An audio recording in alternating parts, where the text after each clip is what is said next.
주님을 소망하는 마음으로, 성령을 사모하는 마음으로 이 예배 우리가 임하기를 소망합니다.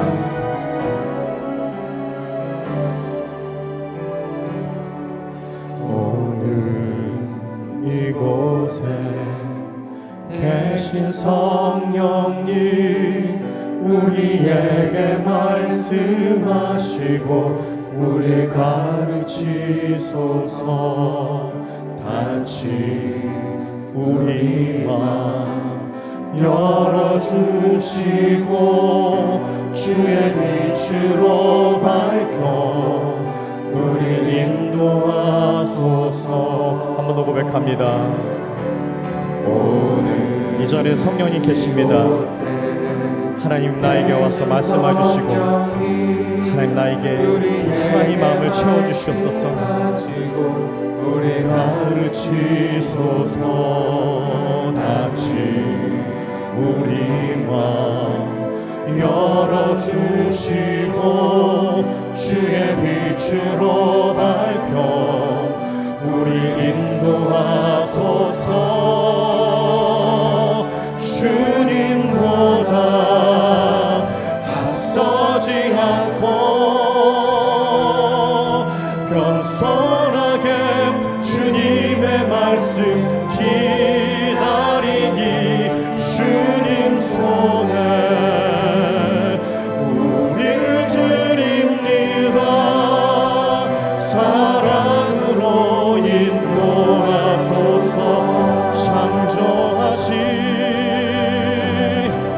창조하신 떠나가는 우리를 예수님답게 비주소서.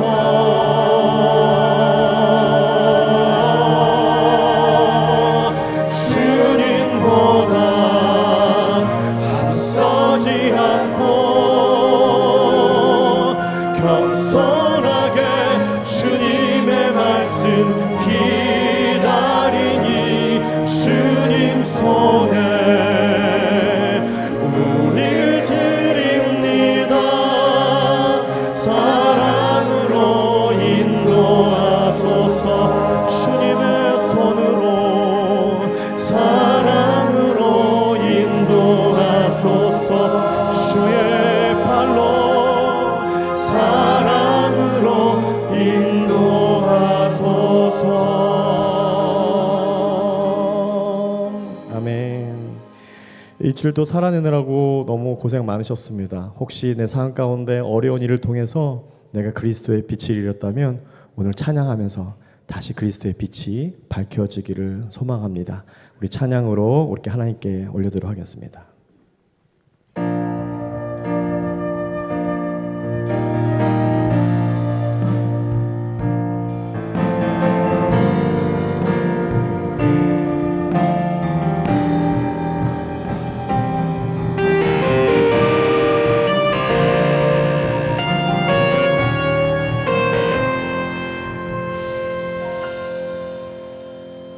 우리 영혼에 주가 주신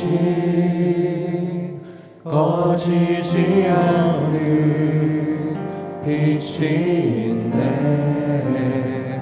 오직 주님께 우릴 드릴 때 그 빛을 밝혀 주시리라. 이제 일어나 소망이 없는 어두운 세상에 나아가라. 내 빛비처럼 모두 알도록 빛을 들고 세상으로 빛을 들고 세상으로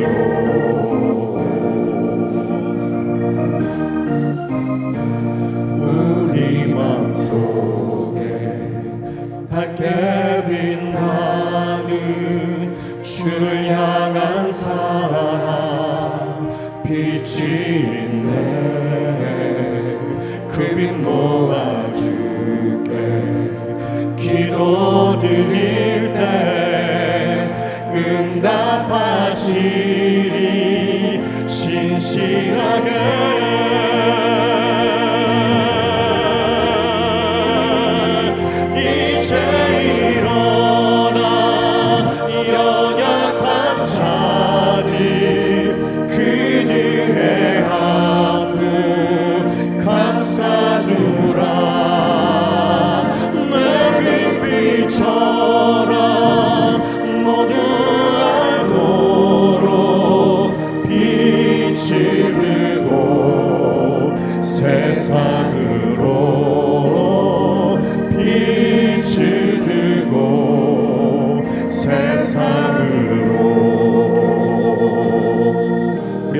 손을 꼭 잡아가면서 축복해 줬으면 좋겠습니다.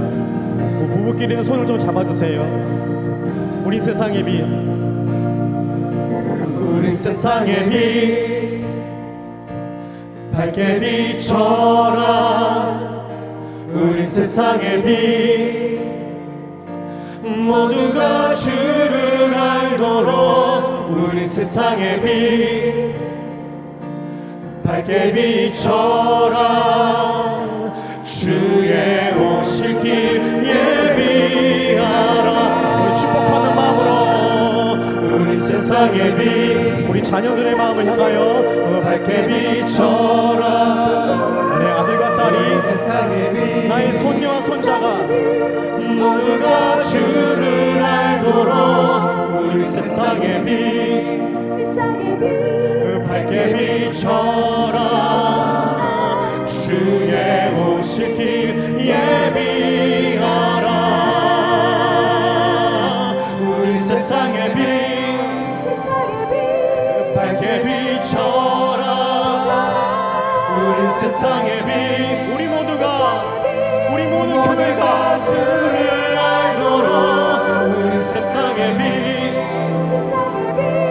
밝게 비춰라. 주의 오실 길 예비. 이제 일어나, 이제 일어나. 소망이 없는 어두운 세상에 나가라. 내 빛 비춰라. 모두 알도록 빛을 들고 세상으로 이제 일어나. 어둠 속에서 걷고. 하나님, 내가 그러한 사람이 되겠습니다. 내 빛 비춰라. 모두 알도록 빛을 들고 세상으로. 다시 한번 이제 일어나. 연약한 자들, 그들의 아픔 감싸주라. 내 빛 비춰라. 모두 알도록 빛을 들고 세상으로 빛을 들고 세상으로.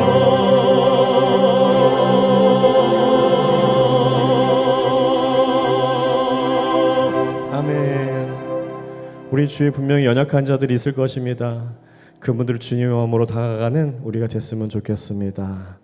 진정한 크리스찬의 모습은 내 삶의 일부분에 하나님을 두는 것이 아니라 내 신앙 가운데 나의 삶을 디자인하는 것입니다.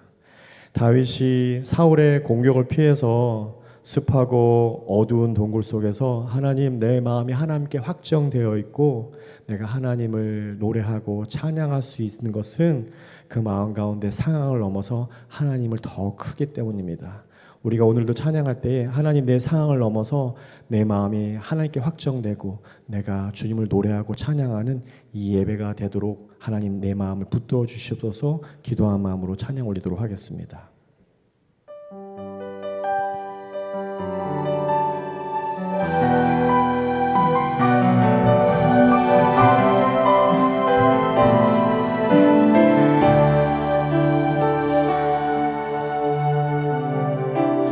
모든 상황 속에서 주를 찬양할지라.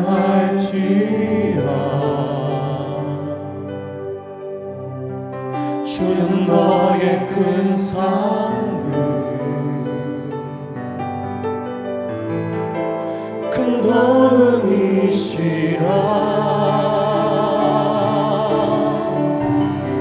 주의 얼굴 구할 때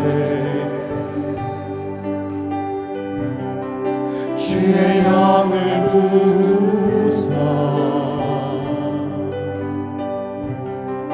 크신 사랑 안에서 주를 보게 하소서.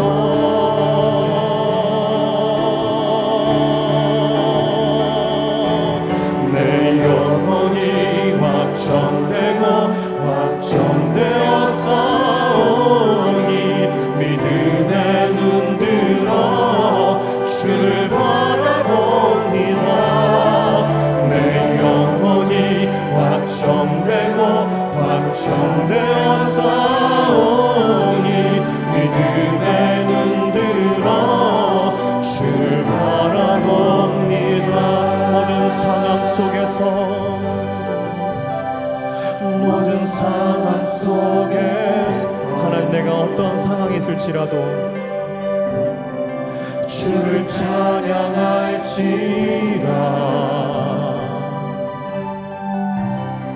주는 너의 큰 상급 큰 도움이시라.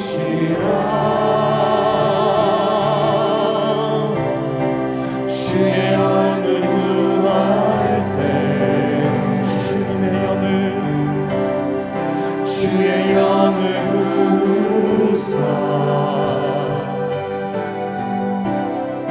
크신 사랑 안에서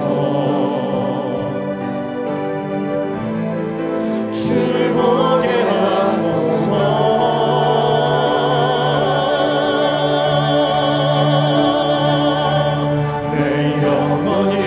확정되고 확정되어 싸우니 믿음의 눈 들어 주를 바라봅니다.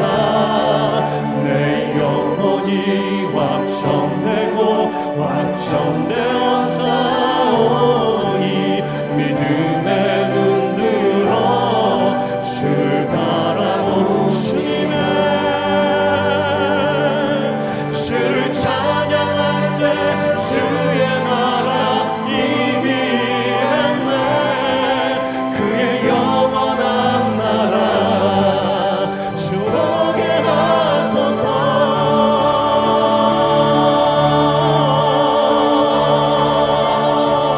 내 영혼이 완성되고 하나님 나의 마음이 하나님께로 향하여 있습니다. 하나님 나의 마음이 하나님의 마음을 바라봅니다. 주를 바라봅니다.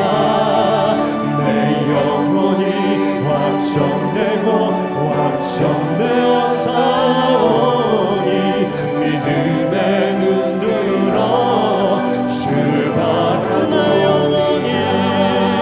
내 영혼이 확정되고 확정되어 싸우니 믿음의 주님만 바라봅니다. 주를 바라봅니다. 내 영혼이 확정되고 확정되어 싸우니 믿음의 눈 들어 주를 바라봅니다. 눈을 들어 주를 보라. 내 모든 염려 주께 맡겨라. 슬플 때에 주님의 얼굴 보아 사랑의 주님 안식 주를 들어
하나님,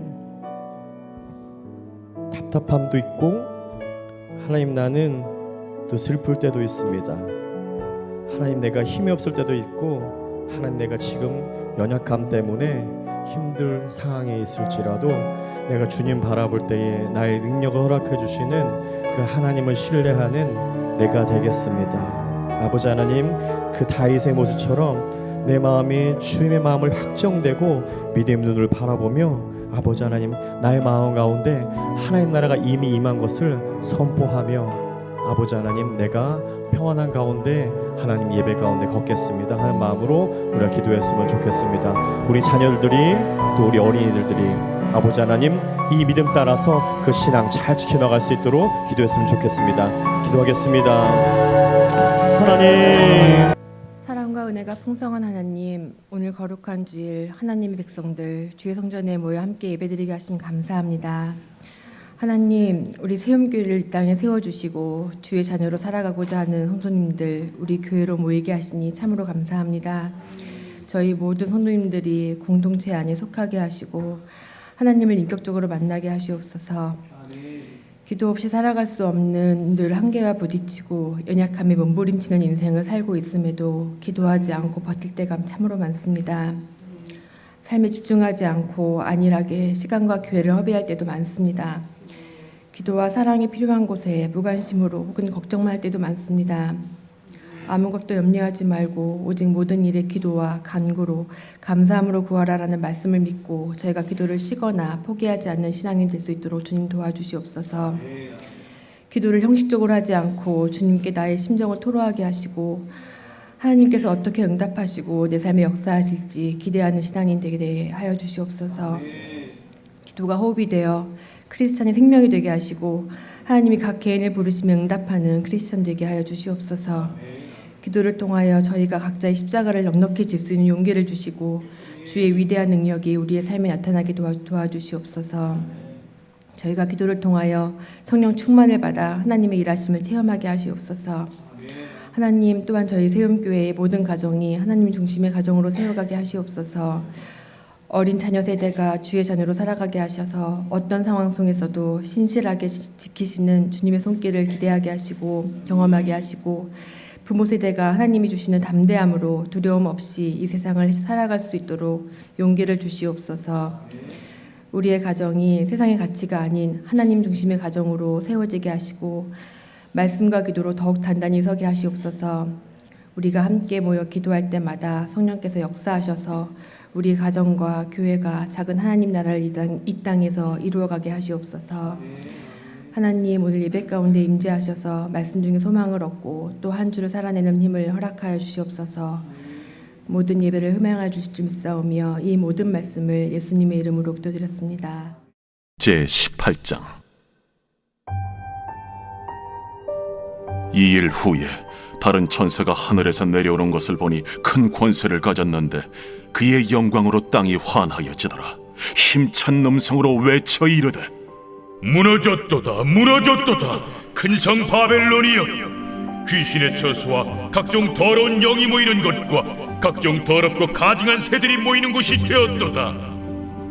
그 음행의 진노의 포도주로 말미암아 만국이 무너졌으며 또 땅의 왕들이 그와 더불어 음행하였으며 땅의 상인들도 그 사치의 세력으로 치부하였도다. 또 내가 들으니 하늘로부터 다른 음성이 나서 이르되 내 백성아, 거기서 나와 그의 죄에 참여하지 말고 그가 받을 재앙들을 받지 말라. 그의 죄는 하늘에 사무쳤으며 하나님은 그의 불의한 일을 기억하신지라. 그가 준 그대로 그에게 주고 그의 행위대로 갑절을 갚아주고 그가 섞은 잔에도 갑절이나 섞어 그에게 주라. 그가 얼마나 자기를 영화롭게 하였으며 사치하였든지 그만큼 고통과 애통함으로 갚아주라. 그가 마음에 말하기를 나는 여호왕으로 앉은 자요 과부가 아니라 결탄코 애통함을 당하지 아니하리라 하니, 그러므로 하루 동안에 그 재앙들이 이르리니 곧 사망과 애통함과 흉년이라. 그가 또한 불에 살라지리니 그를 심판하시는 주 하나님은 강하신 자이십니다. 그 그와 함께 음행하고 사치하던 땅의 왕들이 그가 불타는 연기를 보고 위하여 울고 가슴을 치며 그의 고통을 무서워하여 멀리 서서 이르되 화이또다 화이또다 큰 성 견고한 성 바벨론이여 한 시간에 내 심판이 이르렀다 하리로다. 땅의 상인들이 그를 위하여 울고 애통하는 것은 다시 그들의 상품을 사는 자가 없음이라. 그 상품은 금과 은과 보석과 진주와 세마포와 자주 옷감과 비단과 붉은 옷감이요 각종 향목과 각종 상아 그릇이요 값진 나무와 구리와 철과 대리석으로 만든 각종 그릇이요 계피와 향료와 향과 향유와 유향과 포도주와 감람유와 고운 밀가루와 밀이요 소와 양과 말과 수레와 종들과 사람의 영혼들이라. 바벨론아, 내 영혼이 탐하던 과일이 내게서 떠났으며 맛있는 것들과 빛난 것들이 다 없어졌으니 사람들이 결코 이것들을 다시 보지 못하리로다. 바벨론으로 말미암아 치부한 이 상품의 상인들이 그의 고통을 무서워하여 멀리 서서 울고 애통하여 이르되 화이또다 화이또다 큰 성이여 세마포 옷과 자주 옷과 붉은 옷을 입고 금과 보석과 진주로 꾸민 것인데 그러한 부가 한 시간에 망하였도다. 모든 선장과 각처를 다니는 선객들과 선원들과 바다에서 일하는 자들이 멀리 서서 그가 불타는 연기를 보고 외쳐 이르되 이 큰 성과 같은 성이 어디 있느냐 하며 티끌을 자기 머리에 뿌리고 울며 애통하여 외쳐 이르되 화이또다 화이또다 이 큰 성이여 바다에서 배부리는 모든 자들이 너의 보배로운 상품으로 치부하였더니 한 시간에 망하였도다. 하늘과 성도들과 사도들과 선지자들아 그로 말미암아 즐거워하라. 하나님이 너희를 위하여 그에게 심판을 행하셨음이라 하더라. 이에 한 힘센 천사가 큰 맷돌 같은 돌을 들어 바다에 던져 이르되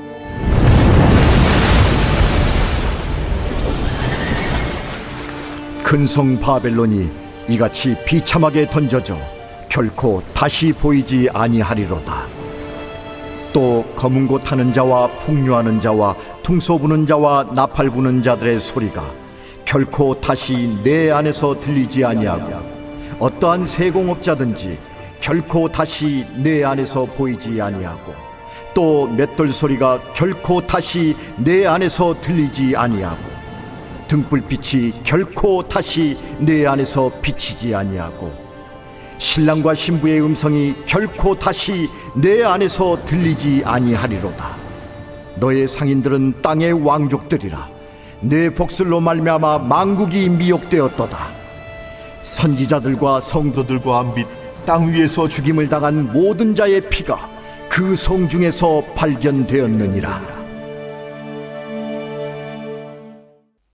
영화 한 편을 본 것 같죠? 저 큰 맷돌, 저기 뭘까요? 뭘 얘기하는 걸까요? 큰 성 바벨론. 큰 성 바벨론을 맷돌처럼 바다에 던져. 다시는 그 맷돌 같은 존재가 존재하지 않겠다. 뭐 이런 얘기잖아요. 우리가 지난주 17장과 오늘 볼 18장 큰 성 바벨론에 관한 이야기인데 이 바벨론이라고 하는 이 존재가 우리가 살고 있는 이 시대 가운데 존재한다는 거예요.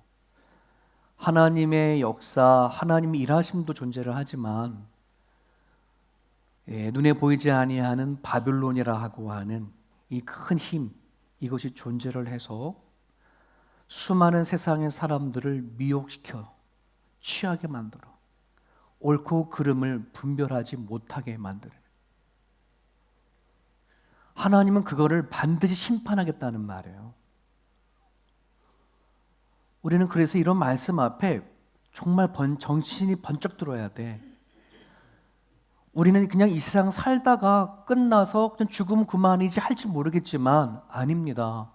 하나님은 반드시 기억하신대요. 내가 이 땅에서 어떤 생각과 어떤 가치관과 어떤 마음으로 살아가는지를 하나님은 그것을 보시고 심판하신다고 이미 우리에게 주신 메시지거든요. 지난주에 큰 이 바벨론의 이 성의 정체가 음료인데, 이 음료가 아주 쓰는 가장 큰 무기 중에 하나가 뭐라고 얘기했어요? 음란. 네. 들을 쳐낼 수도 없이 아주 은밀하게 미장해서 결국 파멸로 만들게 만드는 음행, 탐심, 이런 거를 가지고 얘기를 나눴어요. 우리는 이런 부분들을 감추면 안 돼요. 하나님 앞에 가지고 나가서 철저하게 드러내서 내가 과연 무엇에 마음이 끌리고 살아가는가라고 하는 것을 분명히 깨달아 알아야 돼요. 남들 다 하는데, 나는 그들보다 좀 낫지, 이게 아니라는 말이에요. 하나님은 우리를 남들 다 그러니까 너는 그중에 좀 낫구나, 이런 식으로 우리를 대하지 않아요. 하나님은 절대적인 당신이 가지고 있는 주권을 가지고 1대1로 얘기를 하시지. 오늘 본문 안에는 그 바벨론이 또 다른 하나의 큰 무기, 이거를 가지고 이 세상의 모든 사람들을 군림시키고 미혹시켜서 마침내 피를 흘리게 만들어서 심판받게 하는 자리까지 가게 만드는 이 바벨론의 큰 음료의 무기가 있어요. 그게 뭘까요? 네, 맞아요. 아주 정확해. 돈이에요. 돈. 여기는 부라고 얘기하지만 돈이에요. 돈. 여러분, 우리가 생각하기를 돈은요 중립적인 가치잖아요. 돈 자체로는 선이다 악이라고 말할 수 없어요. 문제는 이거예요. 돈을 사랑하는 거. 돈을 사랑한다. 내가 누구를 사랑하는 것은 뭔지 알겠는데 돈을 사랑하는 것이 뭘까? 이 원문의 뜻을 보면은 저 원문에는 어떻게 되냐면 돈에 집착하는 거, 돈에 내 마음이 뺏기는 거라고 되어 있어요. 그러니까 돈에 의해서 내가 살고 죽는 그런 마음. 돈 때문에 내 마음이 행복하고 돈 때문에 내가 불행하다라고 생각하는 그 마음 상태를 돈을 사랑한다라고 얘기를 해요. 이것이 일만 악의 뿌리가 되어진다. 일만 악의 뿌리가 되어진다.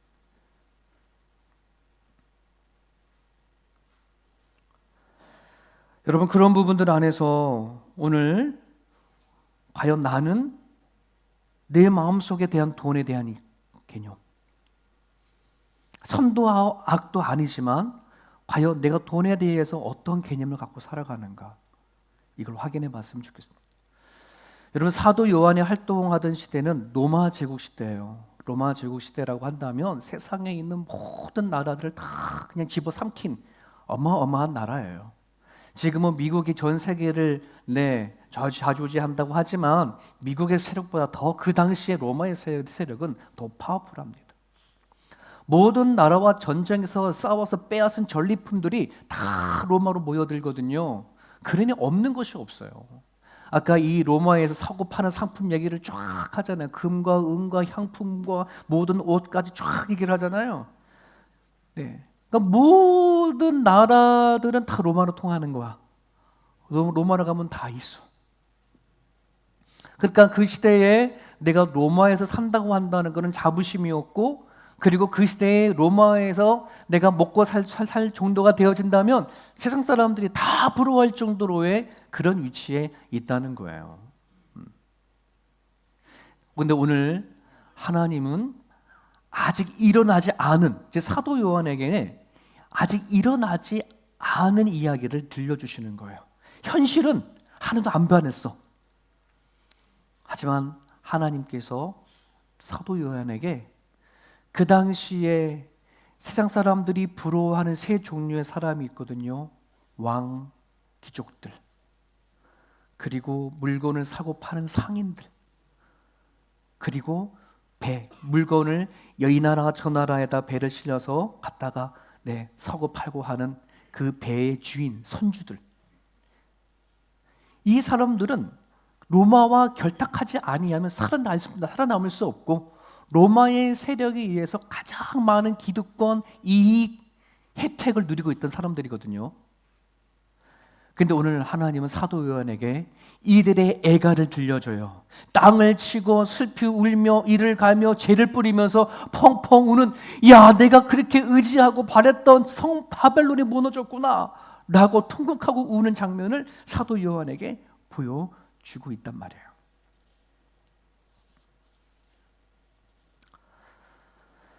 여러분, 그 당시에 물건 사고 파는 상품들을 쫙 얘기를 하는데 그 13절에 보면은 눈에 띄는 게 있어요. 다른 거는 다 물건이고 금은 보화인데 끝에 가면 종들과 사람들의 영혼들이라고 얘기해요.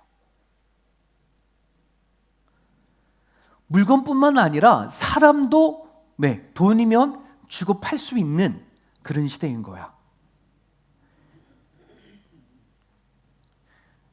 그러니 뭐냐면 돈이면 다 되는 시대 속이라고 생각하면 돼요. 지금 우리가 살고 있는 이 시대 돈이면 다 되잖아요.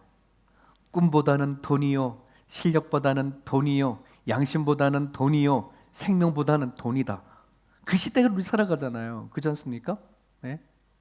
지난 수요일인가 그 정의란 선교사 미얀마 선교사님이 오셔서 이런 말씀해 주셨어요. 지금 미얀마가 내전 중에 있잖아요. 그러니까 그 미얀마의 정권이 반군과 싸우는데 이 군인들이 부족한 거야. 그러니까 18세부터 30 몇 살까지를 무조건 데려가는데, 근데 돈 있는 사람은 자기 자식을 안 보내고 싶은 거잖아요. 그러니까 돈 있는 사람이 가난한 사람들 돈 주고 사는 거야. 나 대신에 보내는 거, 나 대신에. 마치 그런 거예요. 돈 있으면은 사람의 생명도 살 수도 있는 거예요. 팔 수도 있는. 지금 오늘날 살아가는 모습이 좀 옛날과 다를 뿐이지 로마 시대나 지금이나 인간의 살아가는 삶의 모습과 그 마음속에 있는 것은 하나도 안 변, 다 똑같아. 그죠? 여러분, 그런 시대에 하나님은 사도 요한에게 환상을 듣게 보여주고 그리고 이야기를 소리를 듣게 해줘요. 아직은 로마의 시대 속에 살아가고 있는 그 그리스도인들에게는 이루어지지 않는 일들이야. 근데 하나님이 미리 보여주는 거예요. 왜 하나님은 사도 요한에게 이런 얘기를 보여주고 들려주면서 아시아에 있는 7교회에게 보내주면서 그걸 알도록 할까? 현실의 삶 속 안에서는 로마 제국이 정말 저 위대한 나라가 언제 저는 무너질 수 없는 나라야. 정말 너무나 단단하고 큰 성이거든.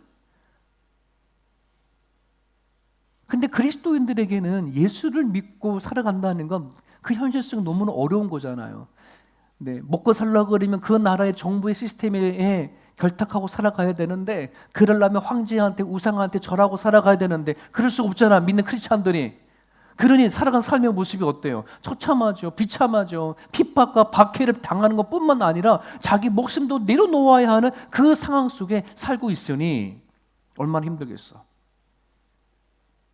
하나님이 사도 요한을 통해서 우리 이 장면을 보여주는 거예요. 들려주는 거예요. 왜? 아마 이것 때문에 그럴 거예요. 현실을 이겨내는 영적 관점을 주기 위해서. 내 눈으로 보이는 게 다가 아니라 보이지 않는 하나님의 다스리심과 하나님의 심판의 이야기를 들려주므로 그들이 지금 있는 그 상황의 그 처신을 단단하게 하나님 붙잡고 갈 수 있는 그 시선을, 그 관점을 주기 위한 거라는 거예요. 오늘 우리가 가져야 할 그 시선이거든요. 우리가 눈에 보이는 게 다가 아니잖아요.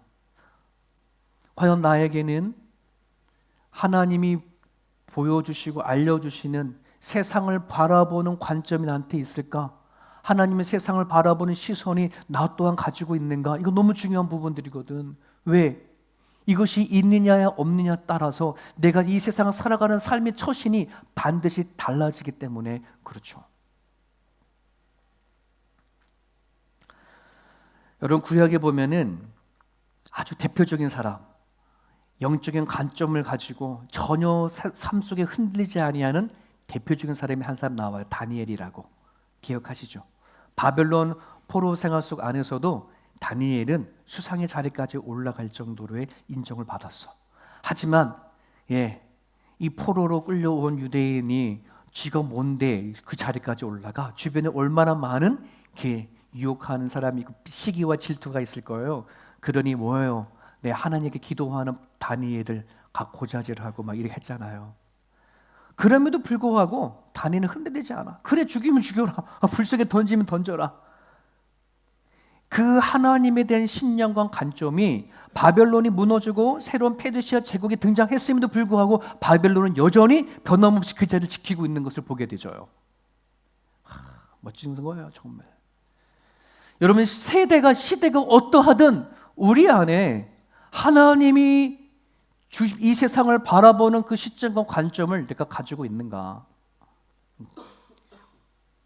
그 진리가, 그 관점이 오늘 내가 살아가는 삶 속에서 흔들리지 아니하게 하는 그 파워가 있는가? 네, 되게 중요한 부분들이에요. 아까 우리 찬양할 때 내 마음이 확정되었사오니 이 얘기잖아요. 여러분, 이거는 찬양으로 끝날 이야기가 아니에요.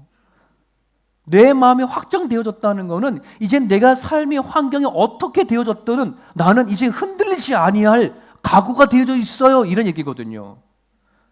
죽도록 충성하겠다고 한다는데 그게 어떻게, 무엇으로부터 그게 내 안에 나오는 거야, 이게.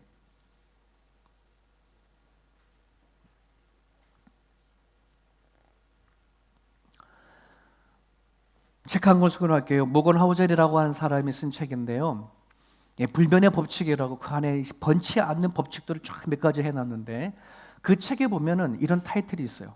세상에서 가장 강력한 힘, 인센티브라고 하는 거예요. 여러분, 인센티브가 뭐예요? 이 사전적 용어로는 어떻게 되어 있냐면 사람의 특정 행동을 붙이거나 유도하기 위해서 무엇인가 유도하는 것, 그리고 자극제, 이걸 얘기하는데요. 그래요. 어떤 사람을 특정한 어떤 행동을 하기 위해 가지고 이를 유도하는 거, 자극을 주는 거야. 무엇이 가장 파워풀할까요? 돈이에요, 돈. 근데 이게 인센티브니까 돈이긴 돈인데 오늘 여기서 말하는 사치라고 하는 단어랑 쓸 수 있어. 사치. 내가 있는 가짐으로도 괜찮은데 여기에 플러스 알파. 네. 이거를 주면서 뭐냐면 우리를 자극하는 거죠. 이 책에 보면 재미있는 얘기가 나오는데요.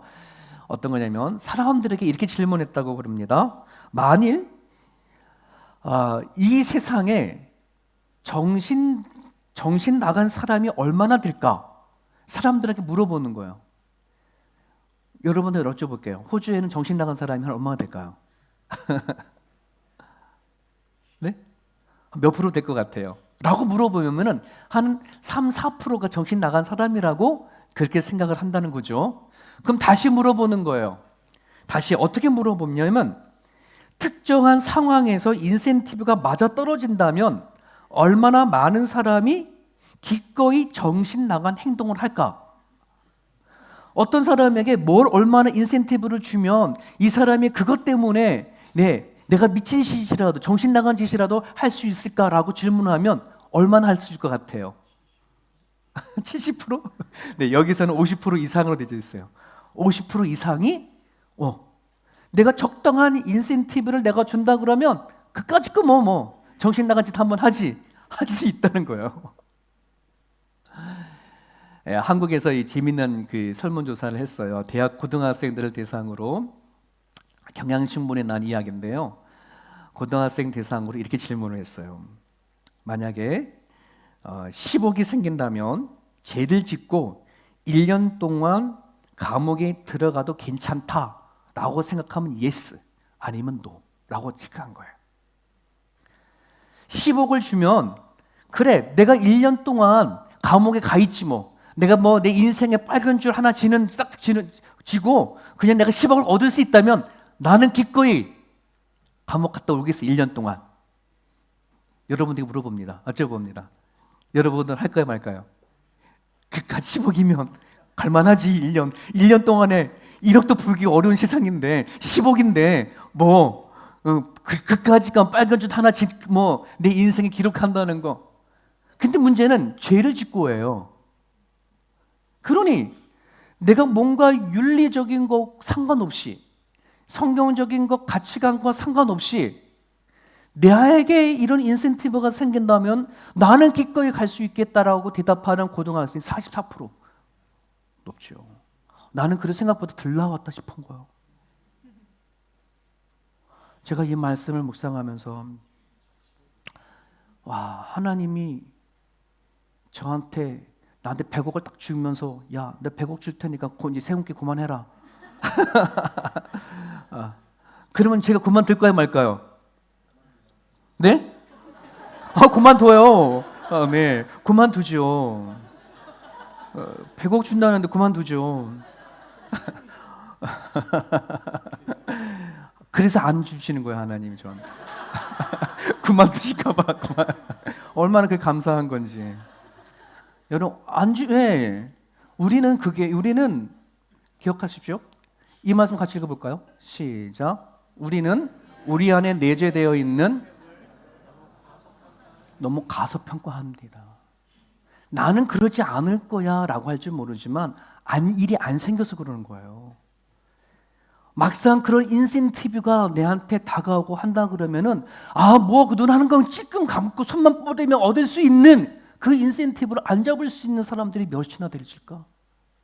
네. 몇이나 되실까? 점점 호주가 살기 어려운 시대 속에 살아가고 있는데 그런 인센티브가 우리가 다가온다면 기꺼이 내가 붙잡지 않고 나의 신앙관을 딱 붙잡고 할 사람이 얼마나 되어질까? 쉽지 않아요, 여러분. 여러분, 메시아이신 예수님께서 이 땅에 오셨을 때에 예수님 십자가에 못 박은 사람이 누구예요? 로마인들이에요? 유대인들, 유대 종교 지도자들이거든요. 바리새인들과 사두개인들. 그 당시에 바리새인들과 사두개인들은요, 구약을 능통하던 사람들이거든요. 구약에는 어떤 말씀이 있냐면 메시아가 오게 되어져 버리면 그 메시아가 어떤 메시지를 전할 건데 전할 거냐, 어떠한 기적을 행할 거냐라고 구약 성경에는 곳곳이 얘기를 하고 있어요.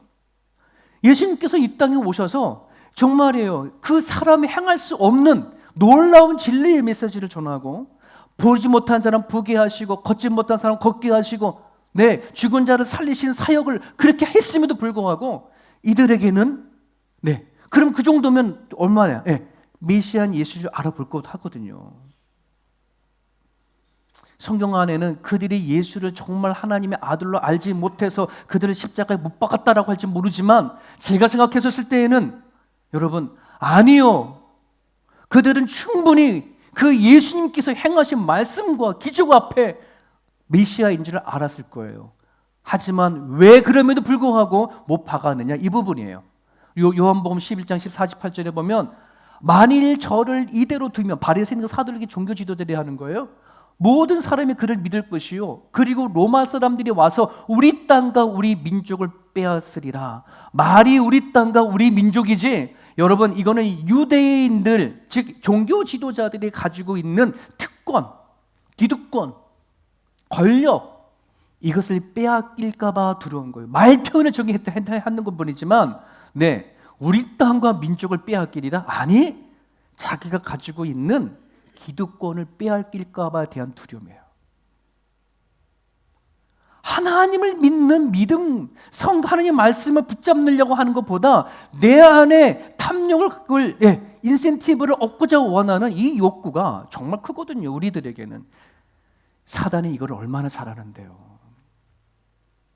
우리 안에 있는 정욕이 얼마나 센지도 잘 알고, 우리가 마음속에 있는 돈에 대한 그 강력함을 알고 있는 사단이 얼마나 강한지 사단은 너무 잘 알아요.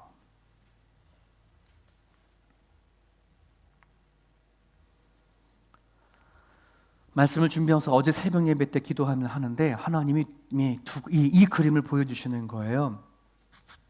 두 손이 등장해서 보여지는데 하나는 인센티브, 한쪽에는 물음표가 적혀져 있어요.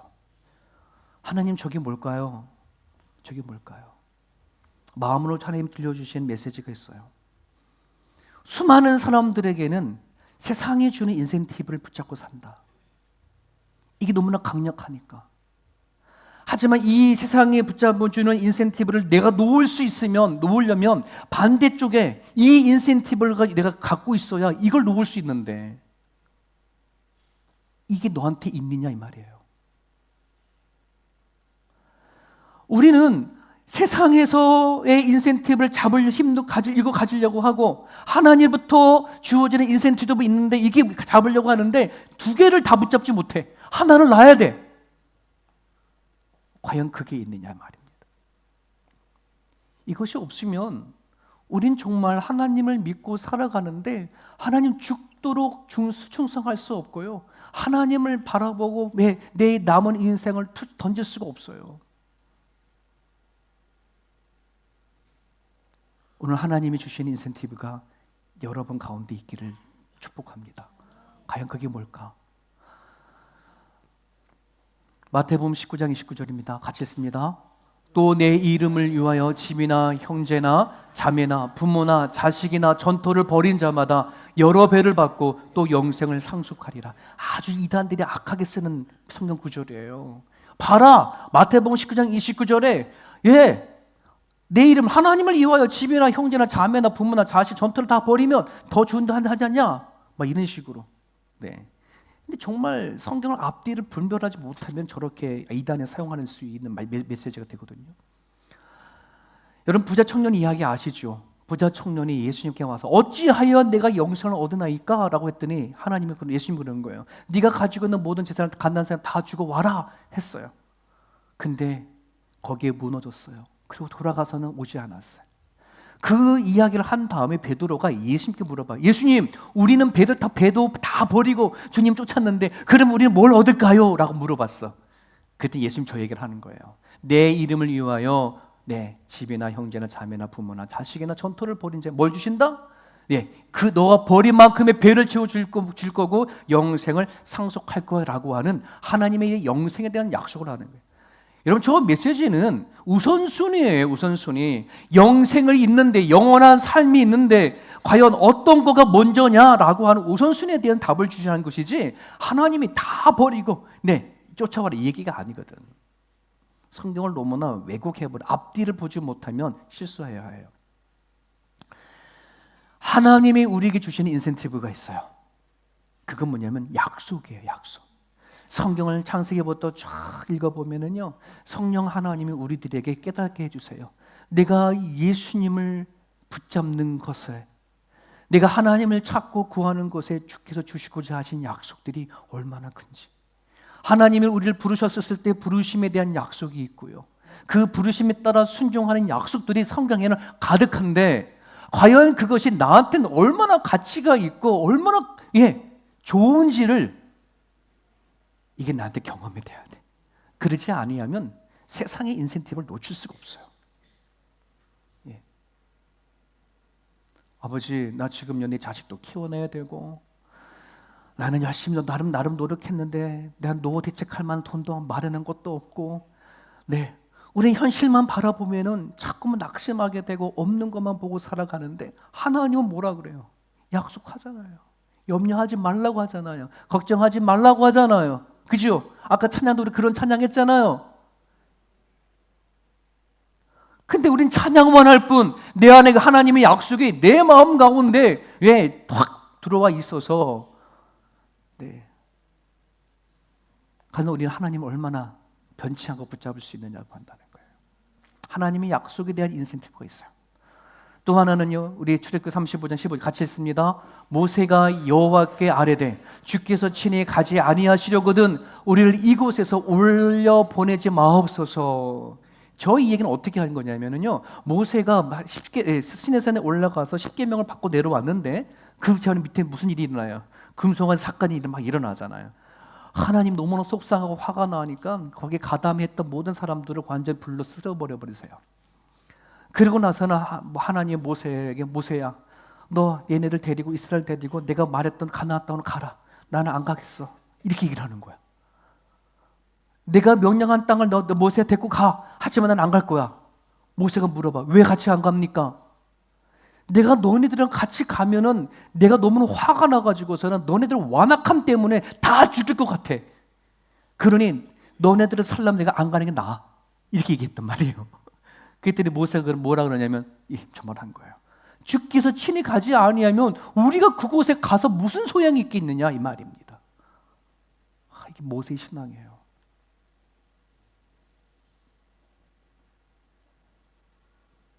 우리가 하나님이 가라 하는 젖과 꿀이 흐르는 그 가나안 땅에 우리가 가가지고 거기서 잘 먹고 잘 산다 한들 하나님이 그곳에 오시면 우리가 거기서 무슨 낙을 누릴 수 있겠나이까? 하나님의 임재, 동행에 대한 사모함이 더 큰 거예요. 하박국 선지자가 노래하죠. 무화과 나무가 무성하지 못해도 포도나무에 열매가 없어도 감람나무에 소출이 없어도 외양간에 양과 소가 없어도 나는 여호와로 말미암아 즐거워한다. 하나님으로 말미암아 기뻐한다. 하나님에 대한 임재에 대한 그 하나님으로부터 인센티브가 있냔 말입니다. 다윗이 고백하잖아요. 내가 사망의 음침한 골짜기를 다닐지라도 난 두려워하지 않겠어. 왜? 하나님의 성실하시고 인자하심이 정녕 나를 따르리니 이게 있거든. 이게 있거든. 하나님의 동행이 나 가운데 있으면 나는 하나님 때문에 즐겁고 행복하면 그것인데 이것에 내 마음이 채워지지 아니하게 되져 버리면 우리는 어떻게 해요? 다른 데에 기쁨을 가져려고 하는 거죠. 다른 것에 행복이 있다고 얘기를 하는 거예요. 그러니 우린 두 가지의 인센티브 중에서 하나님이 주시는 것을 붙잡지 못하면 이거 놓지 못하거든. 네. 둘 다 못 잡는 거예요? 하나는 잡아야 돼요. 하나님이 아니면 세상 거예요. 왜 나는 진짜 변하지 않을까? 나는 왜 정말 달라지지 않을까? 나는 왜 전적으로 하나님 앞에 내 모든 생각과 삶을 다 던지지 못할까? 하나님으로 인하오는 즐거움과 기쁨을 누리지 못하면 자꾸 세상 것을 다해서 기웃기웃 거리게 되어 있어요. 저는 여러분 마음에 하나님으로 인하여 기뻐하고 즐거워하는 일이 있기를 간절히 바랍니다. 예수께서 서서 외쳐 이르시되 누구든지 목마르거든 내게로 와서 마시라. 나를 믿는 자는 성경의 이름같이 뭐예요? 그 배에서, 그 이 배가 어떤 배요? 타는 배요? 먹는 배요? 내 배예요. 내 배에서 그 생수의 강이 하나님이 주시는, 하나님이 내 안에 계시면 내 안에서의 그 생수의 강이 흘러 넘치게 하리라. 하나님이 주시는 채우심의 만족감이거든요. 세상의 인센티브에 왜 우리가 빼앗기는지 아세요? 그 사치스러운 마음에 왜 빼앗기는지 아세요? 내가 지금 가지고 먹고 입는 것도 충분한데 나는 왜 더 없을까? 더 가지지 못할까라고 하는 그 자괴감에 왜 빠지는지 아실까요? 세상에 주는 인센티브가 너무나 강력하거든. 그 너무나 주는 만족감이 너무나 크거든. 너무나 쾌락이 너무나 크거든. 네, 내가 일한 만큼 플러스 알파를 내가 얻는다고 한다면 이걸 우리는 성공이라 하잖아요. 내가 노력해서 얻는 건 플러스 알파가 더 있으면 그렇잖아요. 하나님이 우리에게 부어주시는 만족감을 경험할 수 있어야 돼요. 성령이 구워주시겠대요. 성령 하나님을 구하고 찾고 두드려라. 하나님이 우리에게 성령이 다가와 주시면 우리에게 뭘 주신다? 만족감을 주신대. 영적인 쾌락을 주신대. 쉽게 말하면 그 맛을 보셔야 되는데 그래야 세상의 인센티브에 내가 목말라 하지 아니하고 내가 이미 지금 내가 충분히 먹고 충분히 가지고 충분히 누리고 있는 것을 기뻐하고 감사하고 살 수 있는데 난 더 갖지 못해서 더 누리지 못해서 여러분 오늘 이 18장의 이 얘기는요 우리 마음속 안에 정말 진짜 예수님을 통해서 만족하지 못한 채 다른 것에 통하여서 저 큰 바벨론 성에 기대하는 마음이 너무나 큰데 하나님은 그 기대하는 성 바벨론을 다 뭐한다? 바다에 던져버리겠다는 거예요. 여러분 그런 의미에서 오늘 주신 말씀을 여러분 마음속에 새길 수 있기를 간절히 바랍니다. 하나님으로부터 오는 그 기쁨을 맛보시길 바랍니다. 세상은 이 욕심을 하루 동안, 1시간 동안에 다 망한다라고 성경은 얘기를 하고 있습니다. 돈보다 꿈을, 돈보다 정결함을, 돈보다 양심을, 돈보다 생명을, 돈보다 진리를 우리가 사모할 수 있는 저와 여러분의 모습이 되어줬으면 좋겠습니다. 오늘 주신 말씀 붙잡고 이 시간 기도할 때 아버지 내가 하나님으로부터 오는 약속과 하나님으로부터 오는 임재와 그 만족함 없이 살아왔다면 용서해 주십시오. 세상 것을 통해서 만족을 누리는 건 너무나 많지만 하나님이 주시고자 하시는 인센티브에 대해서 기대하지도 아니한 채 그저 살아왔던 것들이 있다면 용서하여 주십시오. 이제는 하나님, 내 삶이 얼마 남지 않았습니다. 모르지 우리는 언제 누가 부름을 받을지. 하지만 내 남은 삶을 주를 위해 살아가기 소망합니다. 하나님, 주님 붙잡아 주십시오. 우리 그런 마음을 가지고 주신 말씀 붙잡고 같이 한번 기도하기 원합니다. 기도합니다.